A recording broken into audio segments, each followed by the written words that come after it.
Welcome to Masculinity episode 30. This episode is an upload of a lecture that I gave at SIL Australia on the 11th of March 2026 called Does Jesus Want People to Be Poor in Spirit?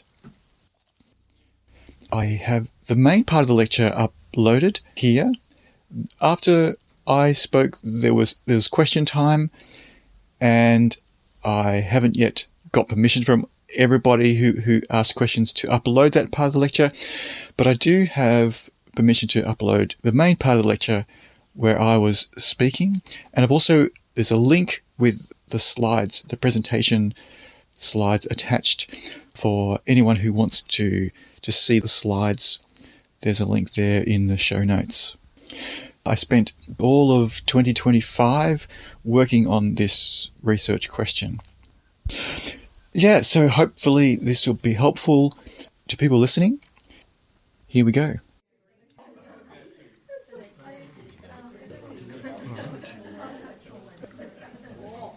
Right, good afternoon, friends. It's great to have you here. One of our special Scholar-in-Residence seminars is led by Dr. Tim Lewis. And this is I was just checking, yes, big yay.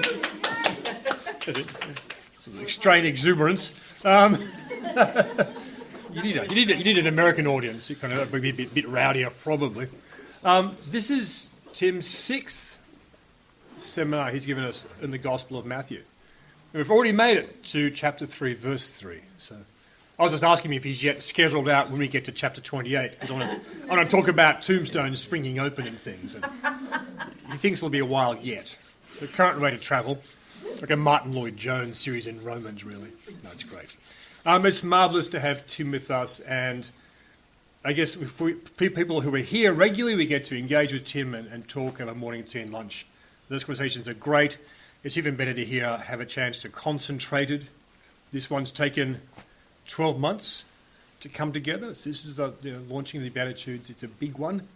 So I'm going to start with, what does it mean to be poor in spirit?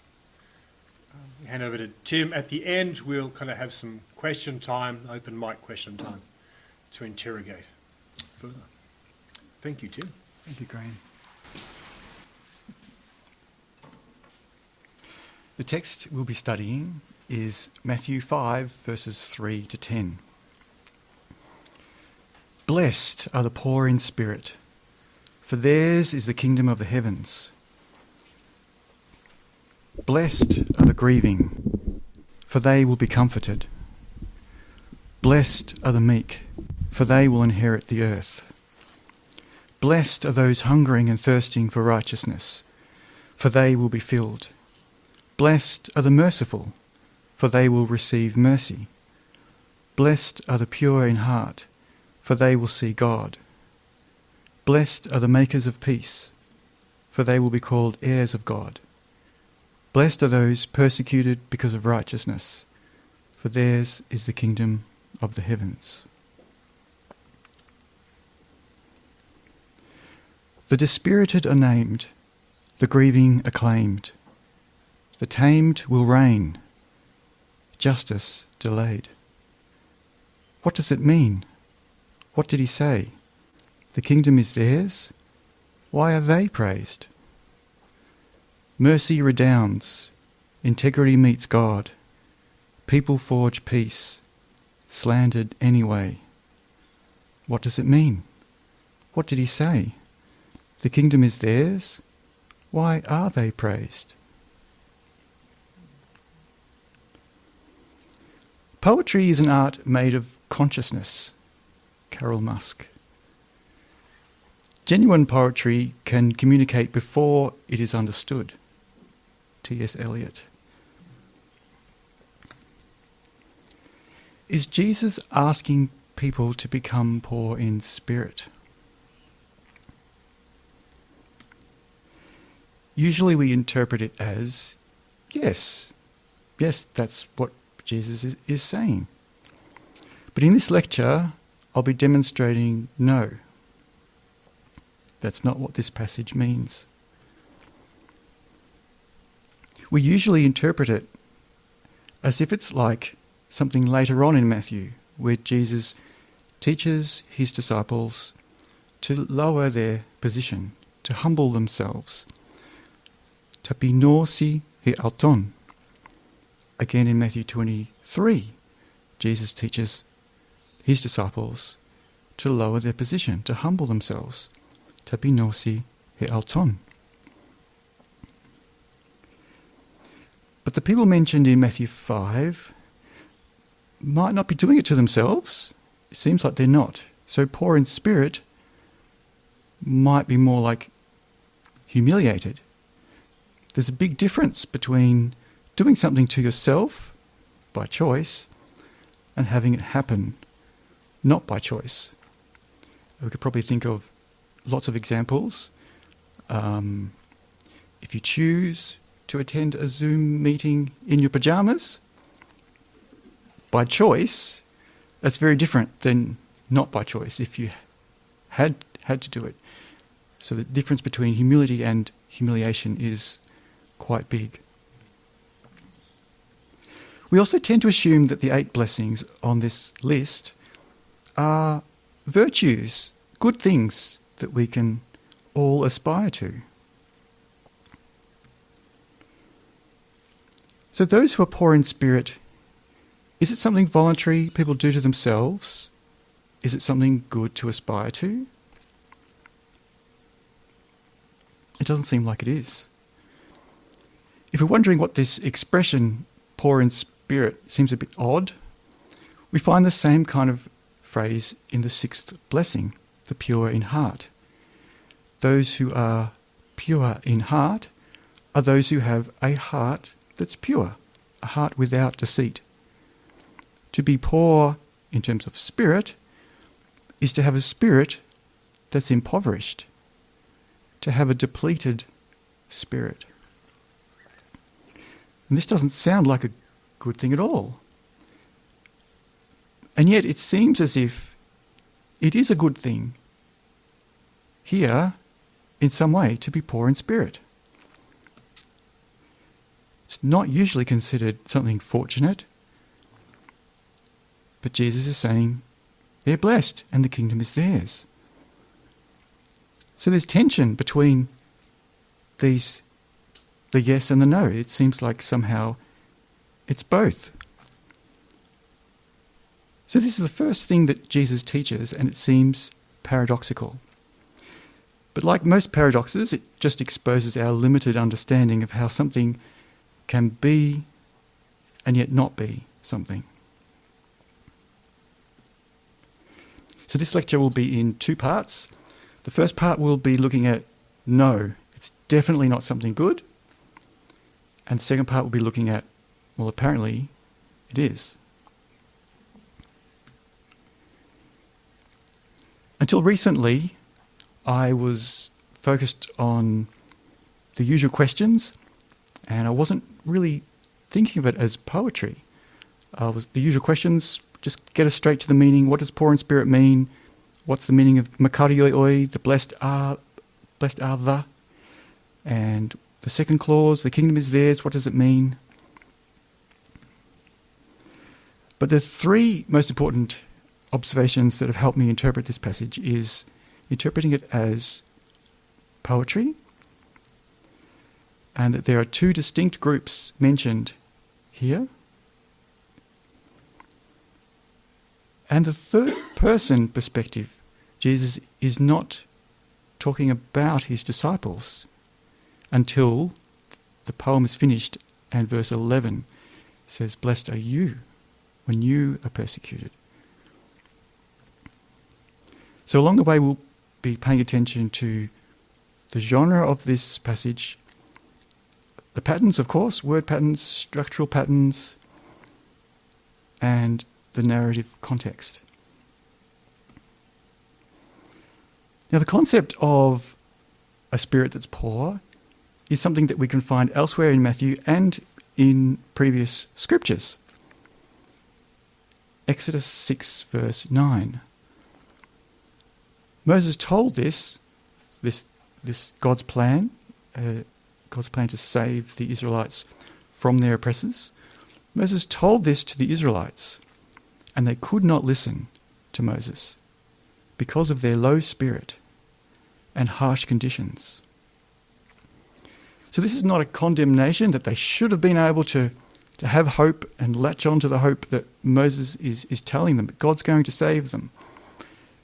It's saying that their oppression has reduced their spirit. They just can't latch on to that sort of hope.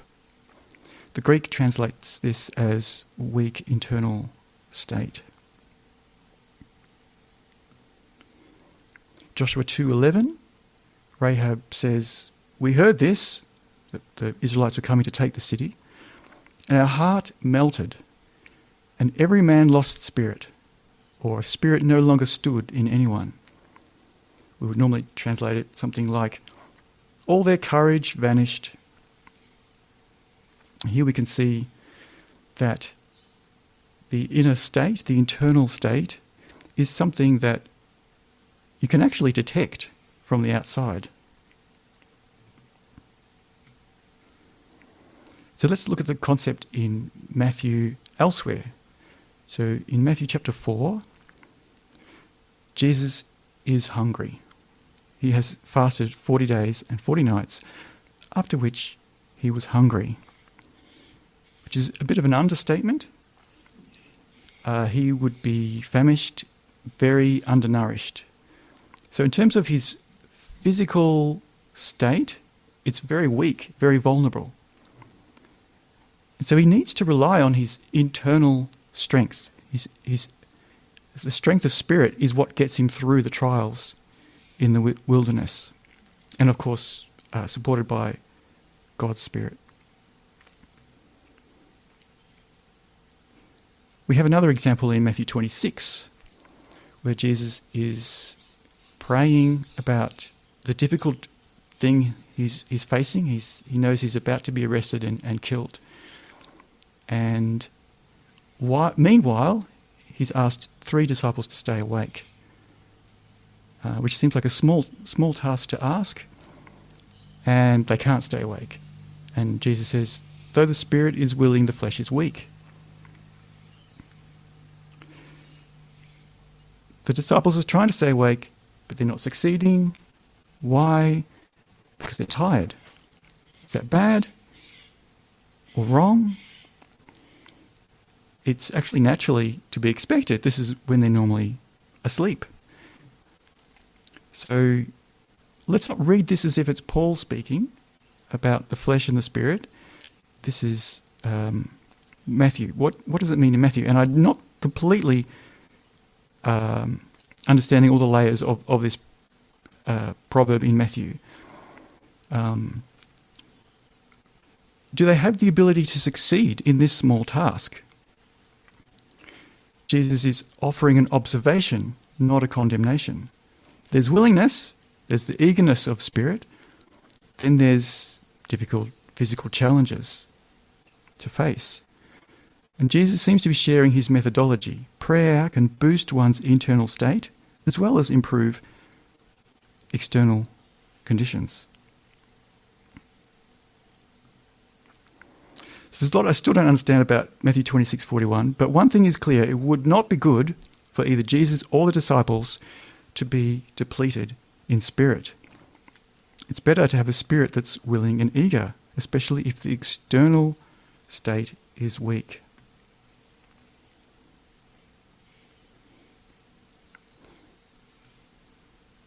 Proverbs 18:14. A spirit of a person can endure sickness, but a broken spirit, who can bear up? Proverbs 15:13. A joyful mood makes the face shine, but a sad heart crushes the spirit. Here we could see that someone's internal state is actually perceptible on the outside. Their internal state shows up in their body. A joyful heart makes good health, but a crushed spirit dries up the bones. So here we're seeing the long-term effects on the body of a crushed spirit.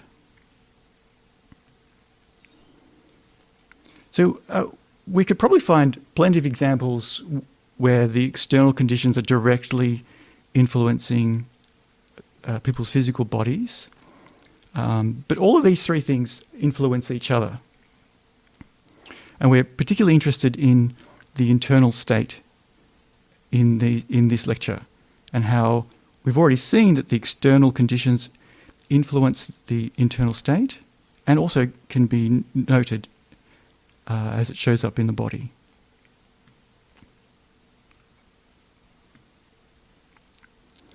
Job 7:11-17, 1-2. When Job loses his wealth, his health and his children, he wishes he had never been born.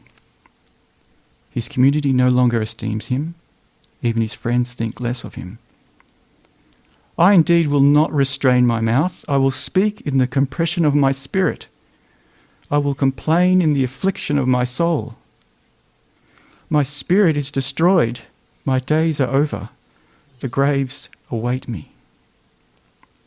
It's probably a good time to mention that in Australia we have Lifeline for people struggling with these things.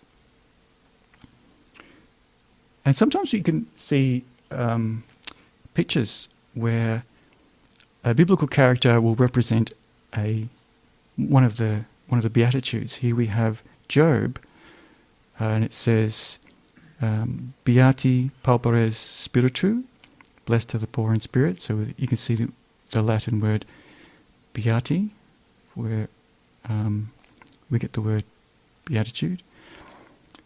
And Job would not agree that it's a good thing to be poor in spirit.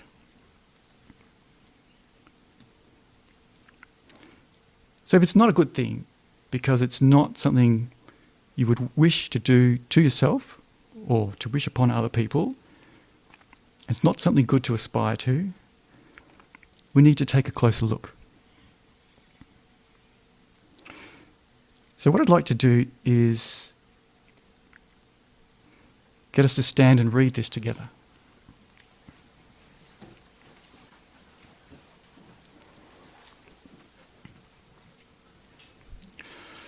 Blessed are the poor in spirit, for theirs is the kingdom of the heavens. Blessed are the grieving, for they will be comforted. Blessed are the meek, for they will inherit the earth. Blessed are those hungering and thirsting for righteousness, for they will be filled. Blessed are the merciful, for they will receive mercy. Blessed are the pure in heart, for they will see God. Blessed are the makers of peace, for they will be called heirs of God. Blessed are those persecuted because of righteousness, for theirs is the kingdom of the heavens. Thank you. You may be seated.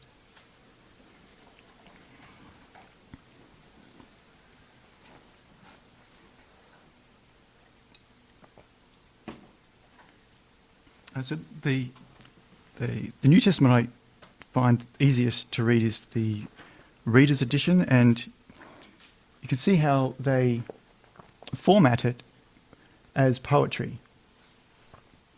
There's a different edition here where you can see it all in one piece. So studying it as poetry has helped me see even more patterns, because of course poetry relies on sound patterns, which is something that I don't often look out for. Sound patterns. The most obvious pattern is makari oi oi. Makari oi oi. Blessed are the. It begins each line. And then the second clause begins hoti for each clause. And altoi, which is an emphatic they. It would mean the same thing without that word, because it's already included in the verb. They will be comforted. They will inherit the land. They will be filled. And we have the identical ending for the first and final blessing.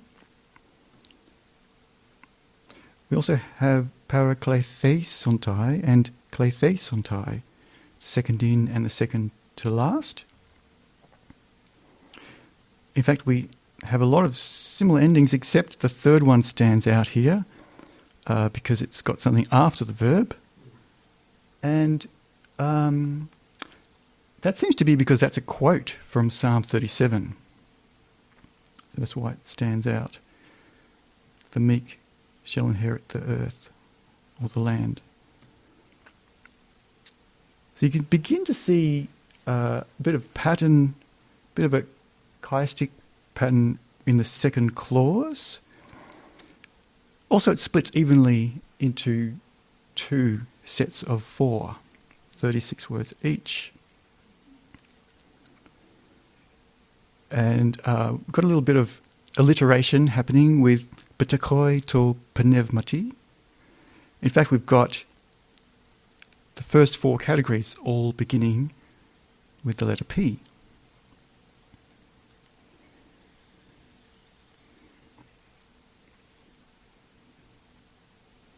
There's other sound patterns as well. So at the end of each stanza, we have an extended category where we have an expansion of words. So not just binontes, but binontes ke dipsontes, leading to dikasune. And in the final line we have dikasune again with the expanded expression.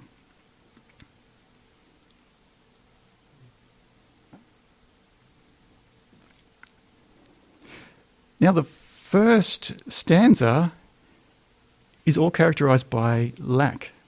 People whose circumstances have impacted them negatively.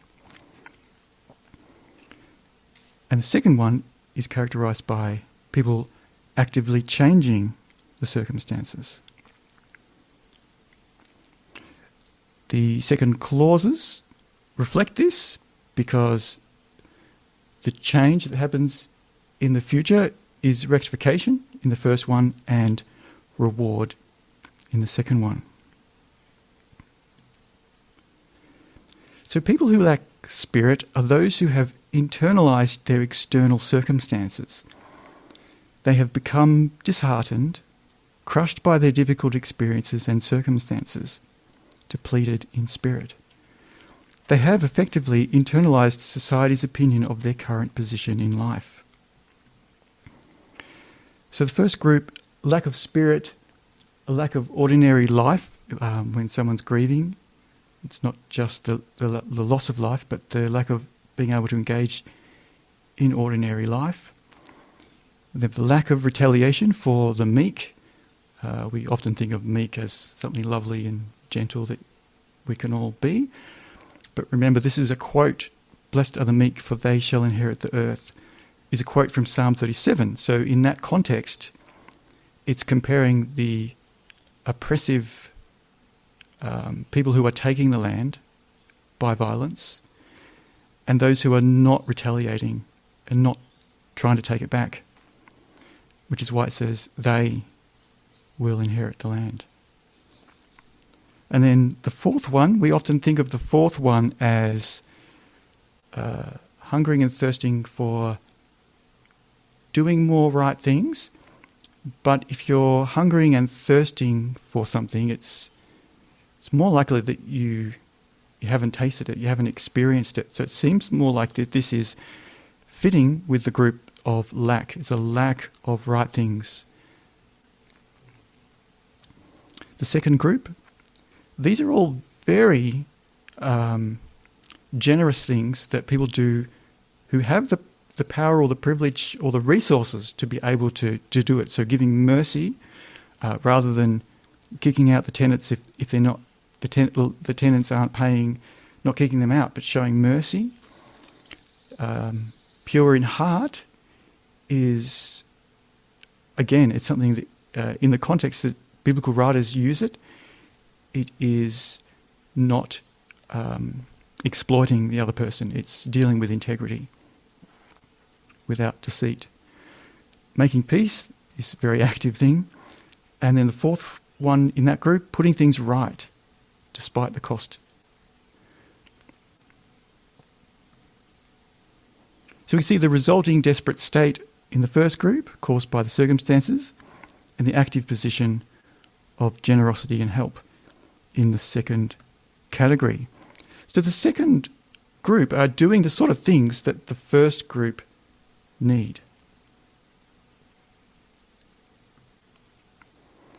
So the first stanza, lack of power. The second stanza, the use of power.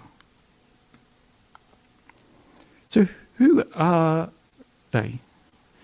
And why are they dispirited in the first case? According to what we've seen, they are those who are stricken by tough circumstances. So let's look at the narrative context. This is the very first thing that Jesus teaches his students. There are 5 teaching sessions in Matthew. And previously there hasn't been a teaching session for the students. They've seen and watched him heal people and teach in synagogues. But this is the first dedicated teaching session for them. And it's on display. It's public. Everyone is welcome to see what Jesus teaches his students. And Jesus begins with poetry. Why don't we stand and read the 5 verses leading up to our passage?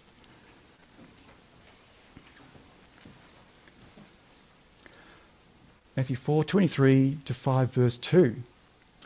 And he went around all of Galilee, teaching in their synagogues, and healing the message of the kingdom, and healing every disease and sickness among the people. And the report about him went into all Syria, and they brought to him all those who were sick with various illnesses and torments, demon-afflicted, moon-afflicted, paralysis afflicted, and he healed them. And many crowds were following him, from Galilee, from Decapolis, from Jerusalem, from Judea, and from across the Jordan. When Jesus saw the crowds, he went up the hill, and when he sat down, his disciples gathered around him, and opening his mouth, he began to teach them, saying, "Blessed are the poor in spirit." Thank you.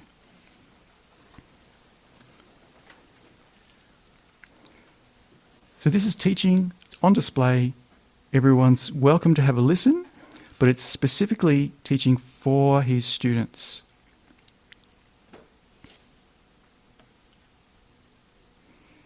In the lead-up, we see lots of emphasis on categories. Categories of people according to regions, categories of people according to illness. But the crowds can also be sorted into 2.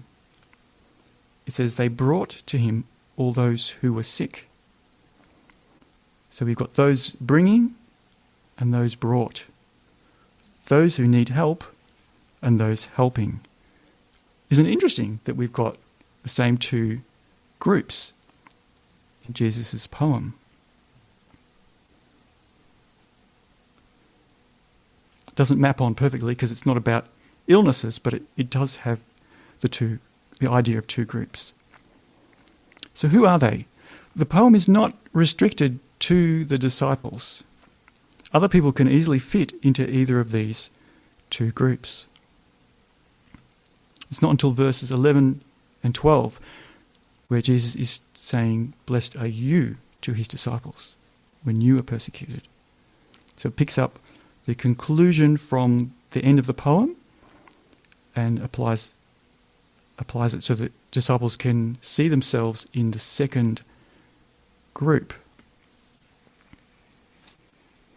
So Jesus is speaking to his students, but not about his students.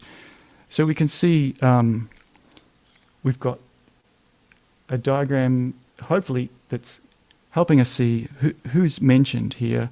Jesus, his students, we've got the implied readers and hearers who are listening in, and also the crowds.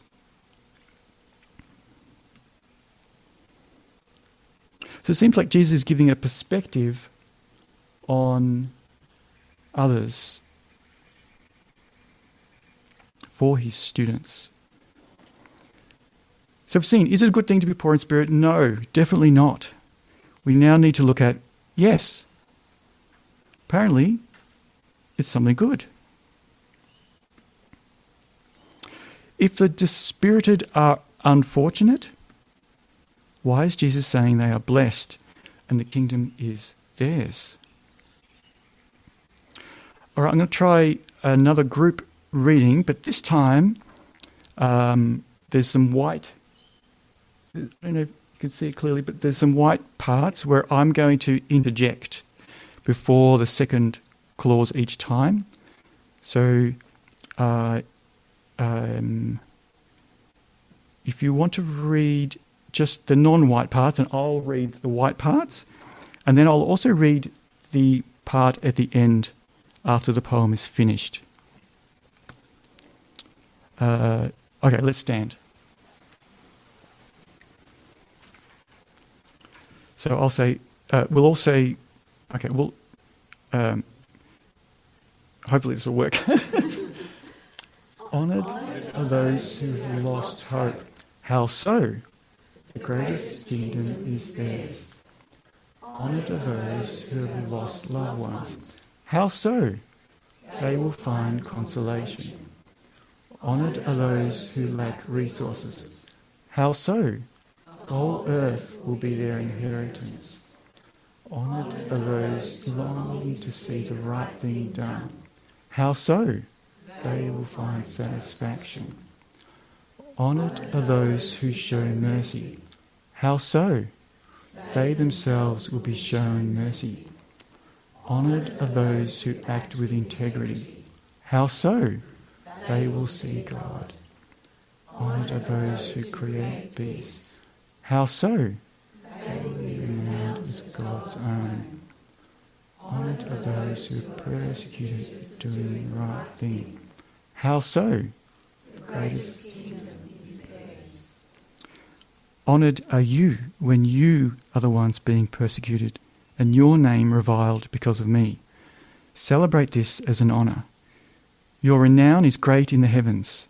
This is the same honour experienced by the prophets ahead of you. Amen.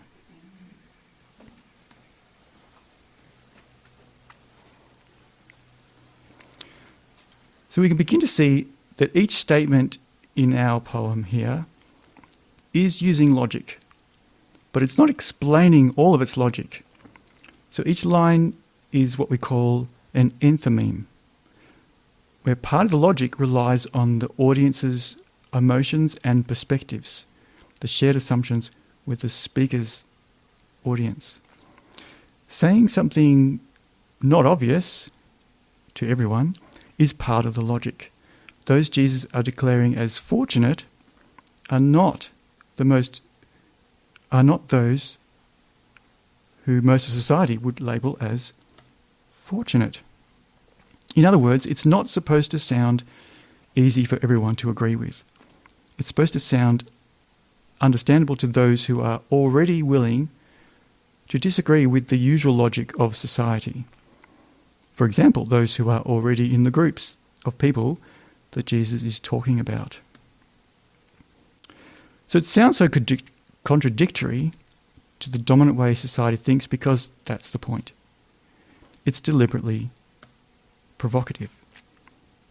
Who or what is it provoking? So I'd like to look at a variety of angles to try to answer this conundrum of how it is something good. Jesus is saying it. That's the first. Well, it seems a bit silly to say, well, Jesus is saying it, so it must be true somehow. But that's actually quite profound, and we'll come back to that again and again. Jesus is honouring such people by saying it. Jesus has already been honouring those in desperate need of help by healing those brought to him. And Jesus is authorised to speak about the kingdom. Now, the word for blessed here is not the usual word for giving a blessing or endowing a blessing to someone. Instead, it's makarios, or in the equivalent in Hebrew, ashrei. This is when the speaker gives their own perspective of what they perceive already exists. These folks have it good, wouldn't you agree? How good it is to be them. Who wouldn't want to be them? They have something good. But the first line and the final line, they don't explain the reason. They simply assert an even more difficult to understand statement. The kingdom of the heavens is theirs already. Really? How so? The second, third, fourth, fifth, sixth, and seventh lines are easier to understand. Jesus says they are actually in a good position because something will shift in future, and everyone will eventually see, yes, this really has been a good position to be in. What an honour to be them. But in line 1 and line 8, for those deficient in spirit and for those being persecuted for doing what's right, there is no future point of change that's mentioned. It would have been easier if it were, the kingdom will be theirs. But instead, it is theirs already. So a simple interpretation is, well, the depleted in spirit and the persecuted are being called citizens of the greatest kingdom. Notice the deliberate mismatch between exclaiming, fortunate they are, and the first 4 labels of unfortunate positions to be in. And also notice who is missing from the categories. Who is Jesus not naming as honoured? He's not commending and celebrating those who are usually considered most honoured. The fortunate are usually those with resources, power and or privilege. Wealthy landowners, those who have been funding buildings or have buildings named after them, temple priests, those who get invited to royal banquets, those everyone wants to greet in the marketplace, those who are respected leaders.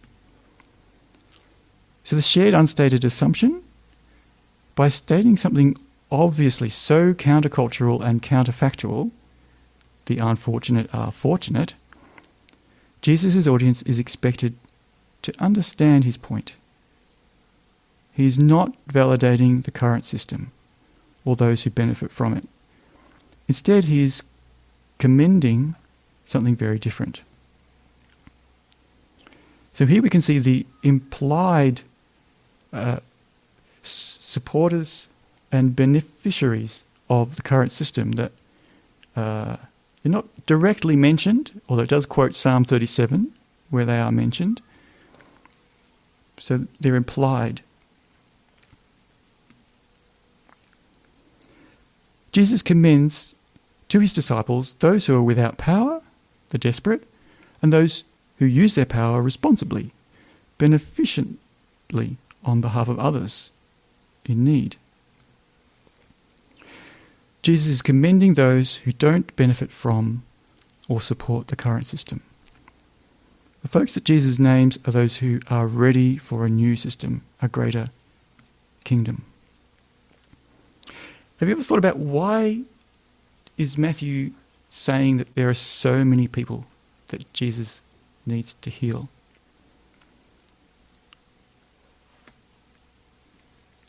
One of the points is to show that this reflects a flawed system. True prosperity is when the whole society is healthy and the system works to benefit all. Deuteronomy 15, Psalm 72, Isaiah 1, Zechariah 8, Psalm 85, to name a few. By healing people, Jesus is exposing a problem with the current system. if these regions were to create a tourism brochure saying, come visit our great land, they would not mention, we've got many people suffering and who are desperate for better conditions. Jesus' actions and words imply a critique of the system. The first category Jesus names, those who lack spirit, are those who the dominant system, the dominant kingdom, doesn't proudly claim as theirs. Jesus says the greater kingdom claims them. For theirs is the kingdom. Where have we heard this expression, or something like this expression before? For theirs is the kingdom. Does it sound familiar? Yeah. Except there it's, for yours is the kingdom. And there are a few passages in earlier scriptures that are similar. So there's a close one in Psalm 21, well, the Greek version of Psalm 22, Psalm 21. For the Lord's is the kingdom. So this is very high praise being given by Jesus to those accorded with low status by society. There is precedent for God being concerned about reinvigorating the poor in spirit, Isaiah 66. God pays attention to the poor and crushed in spirit. Isaiah 57, God says, I dwell in the high and holy place, and also with the crushed and lowly in spirit. Psalm 34:18, the Lord is near to the brokenhearted and saves those crushed in spirit. But to use an expression that's usually reserved for God, this is interesting. How can they, with their lack of power, be praised in the same way God is praised? Here's a partial answer. Those who don't have power, they lack spirit, within the current kingdoms of the world, have a greater kingdom. Those who don't have prestige, are persecuted, in the current kingdoms of the world, have a greater kingdom. So remember that the same expression is used for the eighth blessing. So our solution needs to take into consideration the first line and the eighth line of the poem.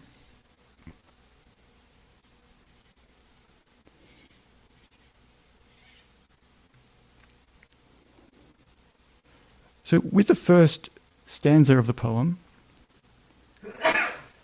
we can see the internal state is depleted.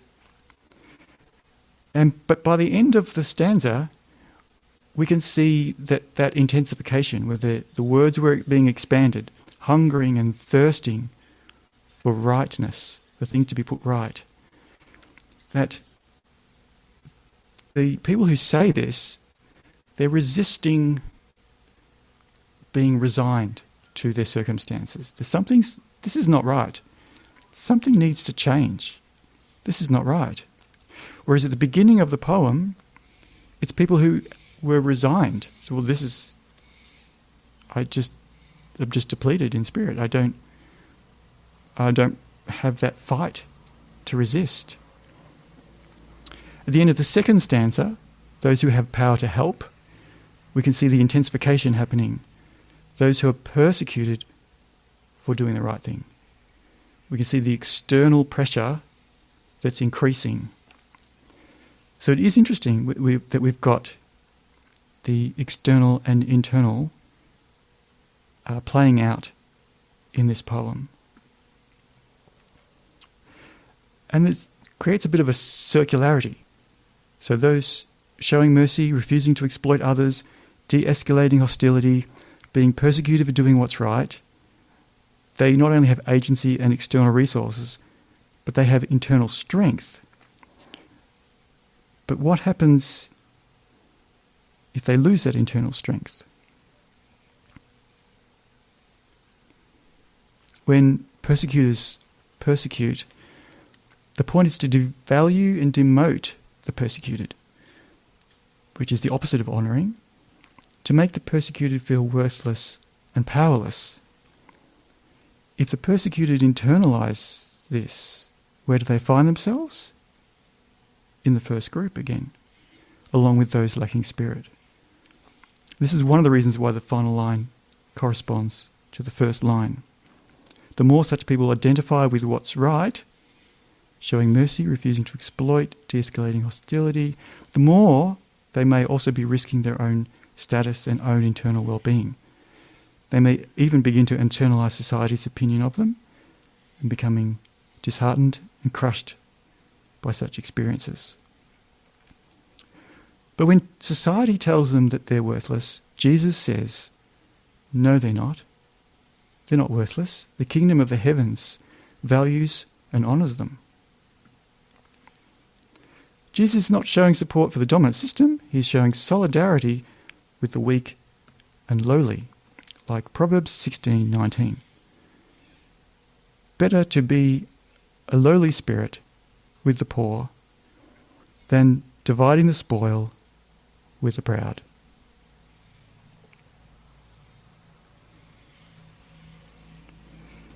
For theirs is the kingdom. We still haven't fully answered the question. It already is? How can it already be? How can depleted of spirit represent the kingdom? They are not only the first citizens, the kingdom itself is theirs. But surely having a crushed spirit is not ideal. Why is Jesus saying they already have it good? They already have the kingdom. For those of us who have not experienced being in such a weak state, this isn't actually understandable. Jesus is saying something that only some people can understand. Those who know powerlessness understand. They have a perspective that some of us cannot understand. For those in the second group with agency, they might not know it firsthand, and that's okay. Jesus honours both groups.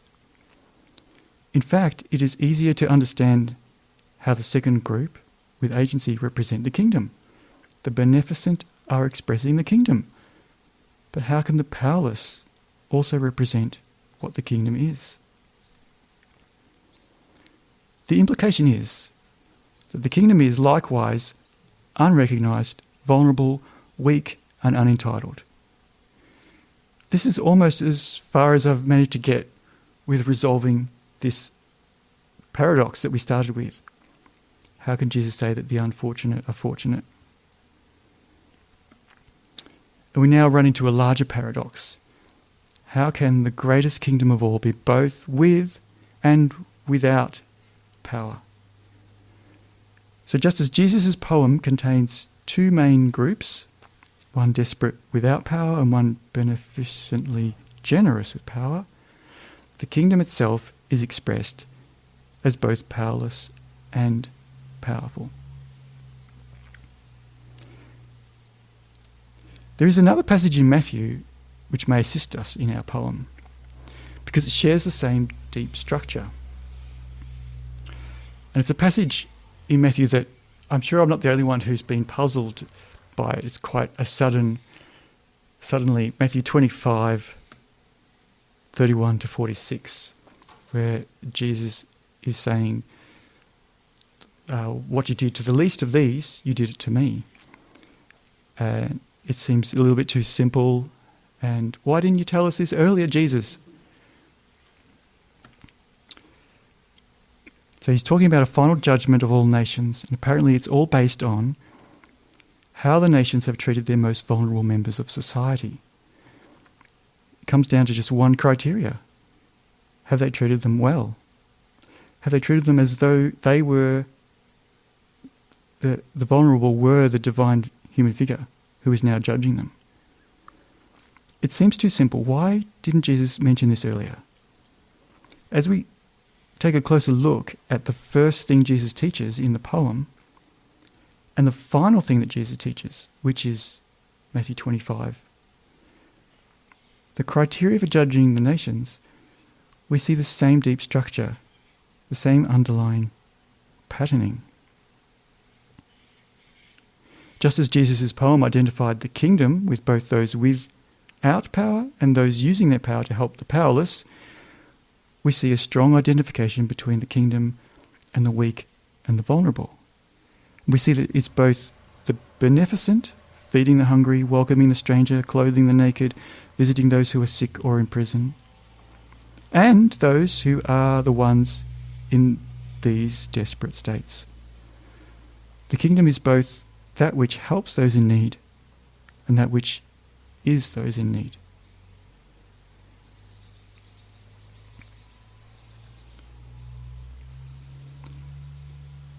After the Last Supper, it says that they sang a hymn, and I often wonder which hymn or which psalm did they sing. And one of the things that seems quite similar to our poem are portions of Psalm 72, which is Psalm 71 in the Greek. So this is from the Greek version of Psalm 72. Let the mountains restore peace for your people and the hills in righteousness. May your king bring justice for the poor of the people and save the children of the needy and humble an extortioner. May he be renowned for rescuing a poor one from a mighty one and a needy one who has no helper. May he spare the poor and needy, and the lives of the needy may he save. From usury and from injustice may he redeem them in full, and honoured be their name in his sight. Our poem also reminds me of another famous poem, which I'd like to read, by Emma Lazarus, the New Colossus. Not like the brazen giant of Greek fame, with conquering limbs astride from land to land. Here at our sea-washed sunset gates shall stand a mighty woman with a torch, whose flame is the imprisoned lightning, and her name, Mother of Exiles. From her beacon hand glows worldwide welcome. Her mild eyes command the air-bridged harbour that twin cities frame. Keep, ancient lands, your storied pomp, cries she, with silent lips. Give me your tired, your poor, your huddled masses yearning to breathe free, the wretched refuse of your teeming shore. Send these, the homeless, tempest-tossed to me. I lift my lamp beside the golden door. Jesus' poem creates something. So yes, it is because Jesus says it, and we also say it, and as we join in with saying it, we are co-creating a liturgical reality with the power to transform ourselves and the world around us as we enter this poem of the kingdom. Why does Jesus begin with poetry? Well, one reason is it's invitational rather than instructional. Another reason is it can say more. A poem can say more with less. Jesus is using a genre that is densely rich with what it contains. And it uses a form that lends itself to liturgical use. So just like we have the Lord's Prayer, here we have the Lord's poem.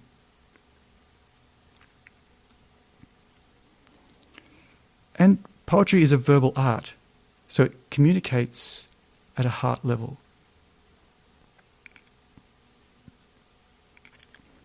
Why does Jesus begin with poor in spirit? Poor in spirit signals that the topic of the poem is about internal states.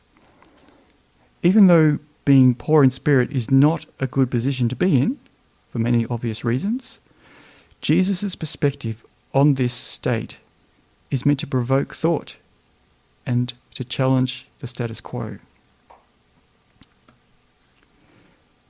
It's difficult to understand the first line without understanding the whole poem and vice versa.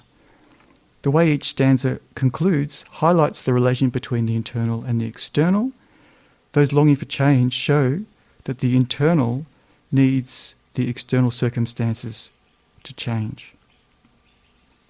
Likewise, the end of the second stanza concludes by showing that the external pressures are strong. So people need to have a strong internal state to persevere. According to Matthew, Jesus does not want people to become poor in spirit. Jesus wants people to have internal strength, to have ample spirit.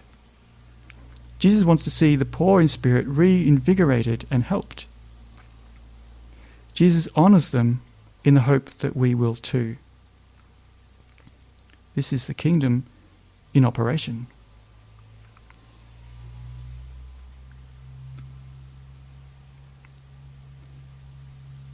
And to finish, I'll encourage us to stand and to recite a very, very short sentiment of Jesus' manifesto.